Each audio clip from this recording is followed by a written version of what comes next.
everybody. So I just saw Annihilation, and I'm here to tell you whether or not it's worth your time. I go by Mr. Tilbury, and I am going to explain the movie for the uninitiated, give my review, my rating, and then go to Spoiler Town. You're safe to stick around until I give the warning, so let's be on with it. Annihilation stars Natalie Portman as a biologist who enters into a zone, if you will, where unexplained scientific phenomena occurs, with a team of scientists, all ladies, and looking suspiciously like a Ghostbusters trailer, to discover what's going on inside. The laws of our natural universe don't seem to apply here, and Annihilation plays out like a mystery and suspense movie, with some action scenes and frightening set pieces peppered throughout. And as a brief aside, I just wanted to say that when I saw the trailer for this movie and decided to see it, I said to myself, you know what? You don't see enough original movies these days. Go be different. Go see a movie based on an original screenplay. Then I came home and found that it was based on a book. So, if you know the book, feel free to school me. Please. Anyway, my impressions of the movie were largely positive, but no movie is without its shortcomings.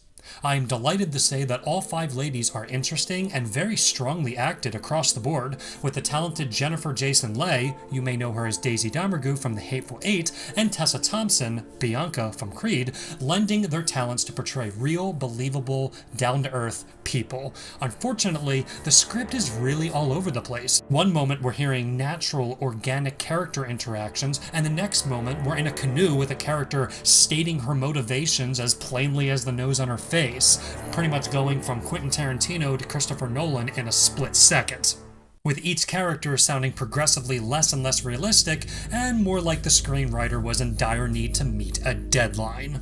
Because of this, I continually got the impression that each of our main 5 characters only existed in the plot to spout off dumbed-down summations of events. Like, you had your biologist telling you biology things, we had our psychology woman telling us psychology things, and you had the whatever woman telling us about the other whatevers.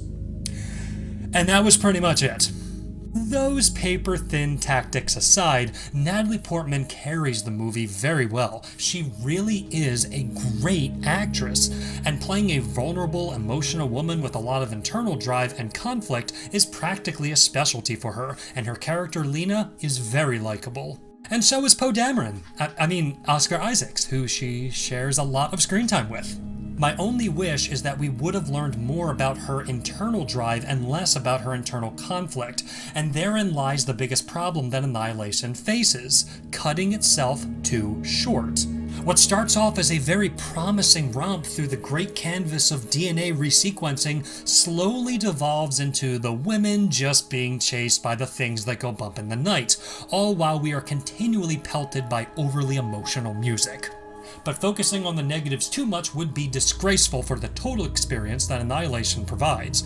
Its foremost agenda is placed on demonstrating how different life and biology can be, exploring our primal fears of the unfamiliar, and uses a handful of legitimate-sounding science babble to be minimally believable.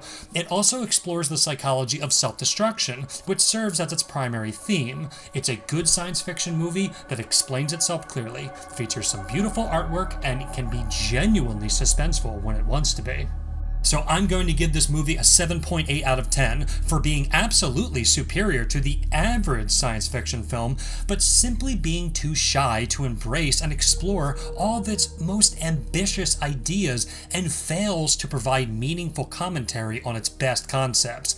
Which leads me to suspect that the book may be better in this discussion. Not that I know.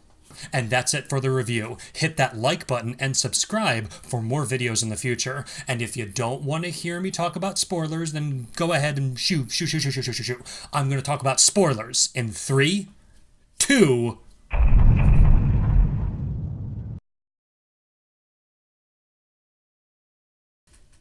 Alright, so aliens. Turns out it's aliens. Okay. That's fine. But what the hell was the point of that movie?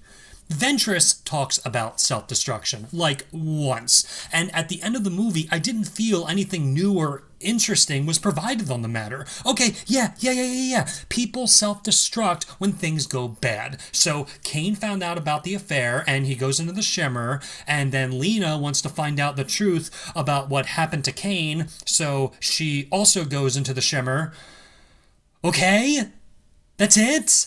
That was the limit of their imagination on the psychology of self-destruction? The grand summary of events is that two people seeking to hurt themselves or maybe redeem themselves walk into a place that changes cells on a molecular level, and they both walked out changed in different ways. And that's supposed to be our big ending parable.